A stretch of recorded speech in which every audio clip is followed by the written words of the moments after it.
The Hugo Boss story. Each of us has a secret. However, some secrets are much more sinister than others. Hugo Boss is a clothing line linked to wealth. Numerous well-known celebrities wear it because of its status, elegance, and beauty. However, this fashion icon has made every effort to keep the public from learning about its troubled background. This is the tale of how Hugo Boss backed Hitler, produced Nazi uniforms, and nevertheless managed to clear its name and create a massive fashion empire. Hugo Boss was born in a town famed for its fashion in Germany in 1885. Hugo's parents ran a little dry cleaner's shop. Hugo himself, as a result, showed an early interest in fashion. He worked as a teenager in order to learn the ins and outs of the field. He initially started off as a merchant apprentice, afterwards working in a textile factory, before eventually taking over his parents' business. Hugo seized the chance to serve his country as soon as World War I started. Hugo did survive the war, but he came back with a fresh perspective on his life goals. He wanted to start his own line of clothing rather than manage his parents' tiny shop. So he changed the store into a tailoring business that he called after himself. Hugo simply needed a short amount of time because he had been gaining experience since a young age. A few years prior to being able to transform his business into an entire factory, and he started marketing and selling raincoats, shirts, workwear, sportswear, and jackets under his own brand. Hugo was an excellent salesman because of his merchant apprenticeship, and soon the company's apparel gained some notoriety in Germany. However, as a result of World War I, Germany was required to make enormous financial reparations to the victorious nations. The debt was established at 132 billion gold marks, or almost $270 billion in today's money. This started to ruin the German economy and paved the way for a very difficult and trying time. The Roaring Twenties, as it was known in America, were a period of excessive spending by the US, UK, and France on behalf of Germany's debt. Germany struggled to fund their own nation while still paying off the war. Hugo Boss apparel had been quite fashionable, but his business started to suffer as a result of rising inflation and business closures experienced by German citizens. Even having a high reputation wouldn't change the reality that individuals had trouble paying for his labor. Then, as a result of the Great Depression, food became scarce, there were no jobs to be obtained, and the country of Germany's already dire economic situation only got worse. A few families even burned their savings to keep warm during the chilly winters. Hugo started producing uniforms for the German police and other government personnel in an effort to try to salvage his firm. Sadly, this was insufficient, and Hugo was compelled to stop doing the majority and ended up shutting down his factory and his labor force. He eventually filed for bankruptcy, leaving Hugo with just 6 sewing machines. Hugo Boss clothes line appeared to be nothing more than a passing fad. Germany was in a dire predicament and was prepared to ask for assistance from anyone. In this period, Adolf Hitler became the dominant figure. Hugo Boss, however, saw this as a chance. He became a fervent supporter of the Nazis and an active member of the Nazi Party from 1931 onwards, since he was aware that persons associated with the Nazi Party were qualified for government contracts. Hugo understood that his contacts with high-ranking party members would make him an ideal candidate to build the newly created Nazi uniforms. He was able to establish ties with them and eventually receive the contract to start making their uniforms. Hugo therefore started to work using his 6 sewing machines, first focusing solely on creating the Nazi uniforms. For instance, one of his first significant contracts was providing the Nazis with brown shirts. However, when the party gained power, they needed more uniforms, such as those for the Hitler Youth, the police. Because of Hugo's connections to the Nazis, he soon began producing uniforms for each of these. Of course, 6 sewing machines wasn't enough to keep up with the rising demand. He needed more. Hugo Boss needed a lot more machinery and workers, so he borrowed money to enlarge his business and expand his tailoring business, which allowed him to produce all the various Nazi uniforms and clothing the Nazis required. And from a business standpoint, Hugo Boss' adherence to Hitler paid off greatly. He was earning far more money than his company had ever made, and Hugo Boss quickly received assistance through the exploitation of French and Polish slave laborers as Hitler started his conquest of Europe. Hugo Boss employed slave laborers in his business to make uniforms for the SS and the Nazi Party. Hugo reportedly made sure his new slave laborers were always fed. And unlike several German business owners at the time, he at least let them eat in the canteen rather than the work camps. On the other hand, it has been claimed that these workers lived in abject poverty and that Hugo threatened to send them to the concentration camps if they were late with their tasks. Regarding Hugo Boss' personal convictions, it is evident that him joining the Nazi Party actively was tactical. Recall that when Hitler assumed power, Hugo had a failed firm, was in dire financial straits, and had very little hope of ever succeeding. To secure those contracts, he formed an alliance with the Nazis. Hugo Boss was the subject of a book written by a researcher who came to the following conclusion. It is clear that Hugo Boss did not only join the party because it led to contracts for uniform production, but also because he was a follower of National Socialism and a loyal Nazi. It's been said that he even proudly displayed a photo of himself with Hitler in his flat. Therefore, even if he may have joined them in part to save his company, he seemed to have been willing to help them regardless. Thankfully, the Nazis were ultimately defeated and the war came to a conclusion.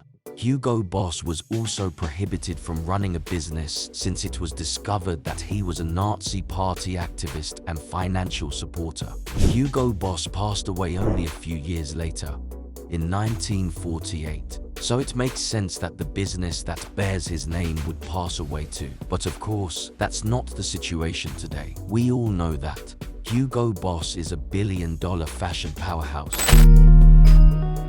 After Hugo Boss passed away, Eugen Holy, his son-in-law, received what little was left of the firm and continued to operate it by making uniforms for the police and postal workers. The business was kept afloat by the sale of uniforms, but the Hugo Boss name was reduced to a mere shell of what it once was. Naturally, they no longer had those advantageous Nazi contracts. The Hugo Boss business wasn't tasked with this until the early 1950s, putting together a suit order. This was a significant turning point for the company.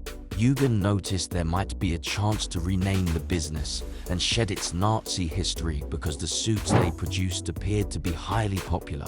He then started accepting more suit orders. Additionally, Eugen made sure the suits were classy and made of fabrics of the highest quality in an effort to establish a good reputation, even if it cost a lot.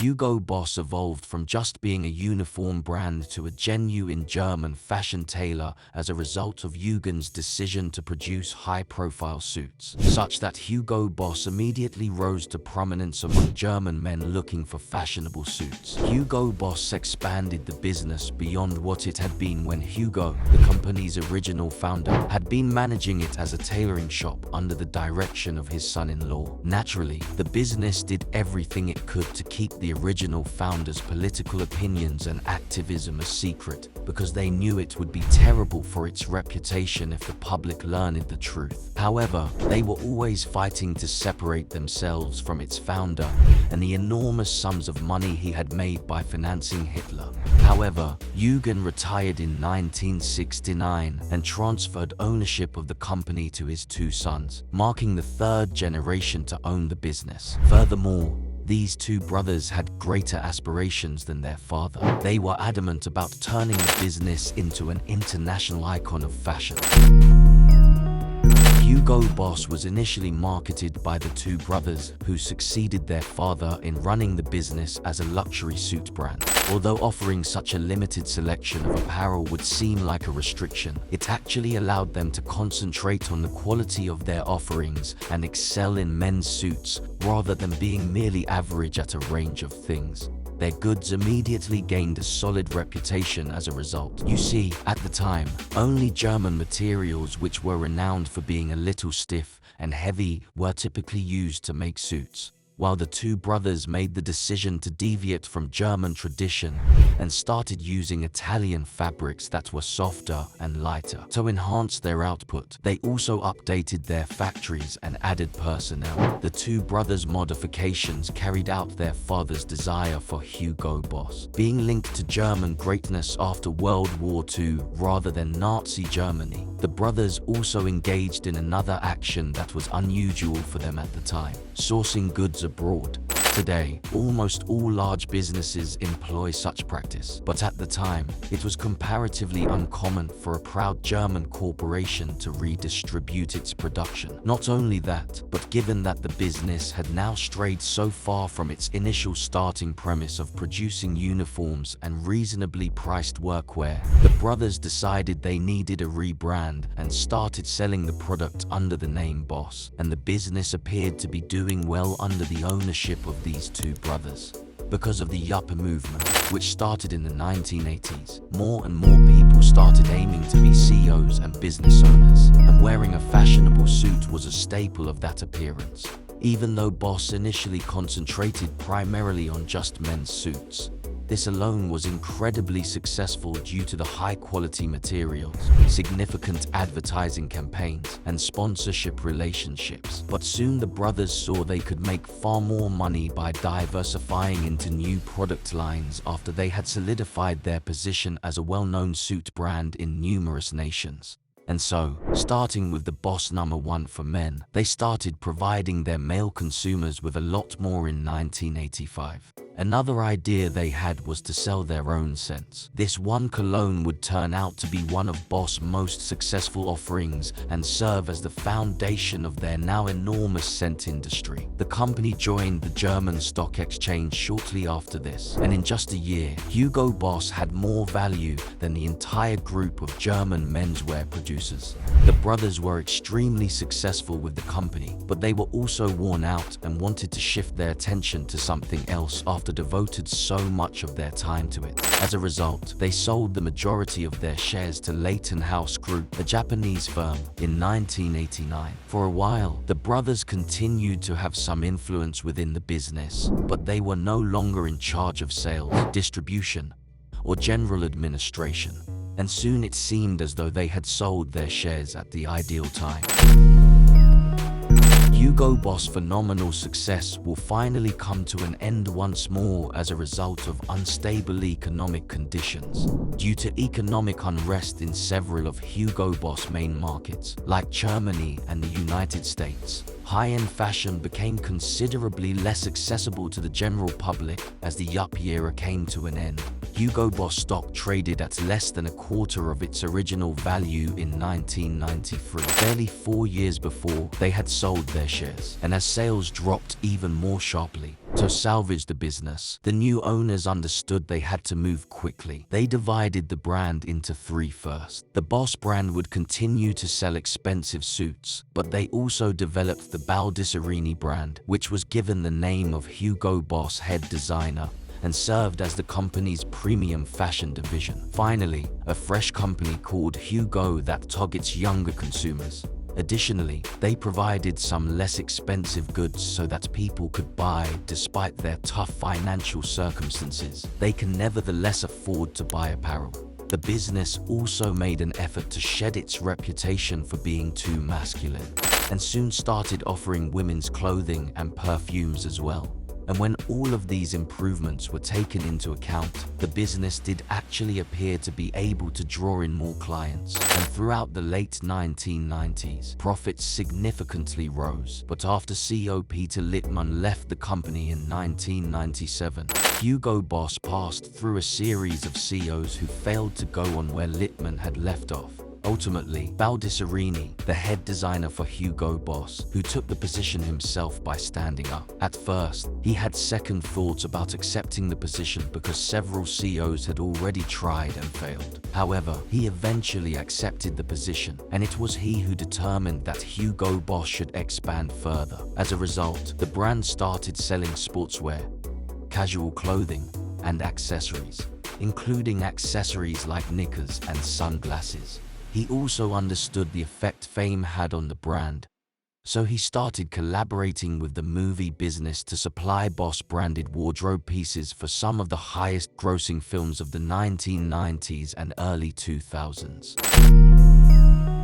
Russell Brand was presented with a GQ award in 2013 at a function that was Hugo Boss is the sponsor, and he said the following: "While Hugo Boss still faces criticism for its past, the company has been active in attempting to make amends for some of its wrongs. Any of you know a little about history or fashion will know Hugo Boss made the uniforms for the Nazis, and the Nazis did have flaws, but you know, they did look fantastic. Let's face it, Hugo Boss established a fund in 1999 to compensate their slave laborers for their horrific experiences and hard labor. And in 2011, Hugo Boss issued a formal public apology for the first time in the company's history. In a statement, they apologized deeply to those who suffered harm or hardship at the Hugo Boss factory run under National Socialist rule. Hugo Boss takes pleasure in its involvement with organizations that support and promote education in underdeveloped areas. This begs the question, what should the company do now that its original founder is long gone and its ownership has changed to a group that actually seems to be attempting to have a more beneficial impact? Does that imply that the horrendous acts perpetrated by the original founder shouldn't have an impact on how we currently perceive the brand? After all, the company now is entirely different from what it was back then, with entirely different management and ideals. On the other hand, it could be difficult to completely forget the company's genuine beginnings when the brand is explicitly called Hugo Boss. Hugo Boss, however, began receiving more unfavorable headlines much more lately due when comic Joe Lycett officially changed his name to Hugo Boss. It was for a completely different cause. Hugo Boss, the company, had written cease and desist letters to a number of very small enterprises who had merely utilized the word boss in their product names, which was why he did that. For instance, Boss Brewing, a small local brewery in Wales which had to spend thousands on legal bills and rebranding expenses, merely because Hugo Boss issued a cease and desist order to them.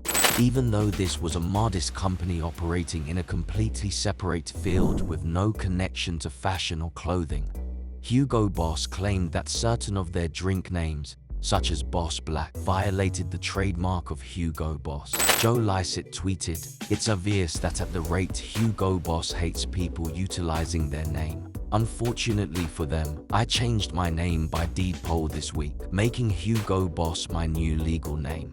All of my upcoming pronouncements come from Hugo Boss, not Joe Lycett." Now that he had actually changed his name, news stories about it were everywhere since it had become so popular. People immediately began mocking the business. For instance, every time at the rate Hugo Boss tweeted, there would be responses like, "Does Joe Lycett know you're selling perfumes under his name?" Of course, the entire stunt increased awareness of the problem, that a huge, billion-dollar company was pressuring relatively tiny firms, requiring them to spend money on rebranding because some of their items contained the term boss. Hugo Boss eventually issued a statement about the situation, saying, "We welcome the comedian formerly known as Joe Lycett as a member of the Hugo Boss family." They then made an effort to explain that they had come to an agreement with the small businesses they had sent cease and desist letters to, like Boss Brewing, though that didn't change the fact that these small businesses had been forced to pay out rebranding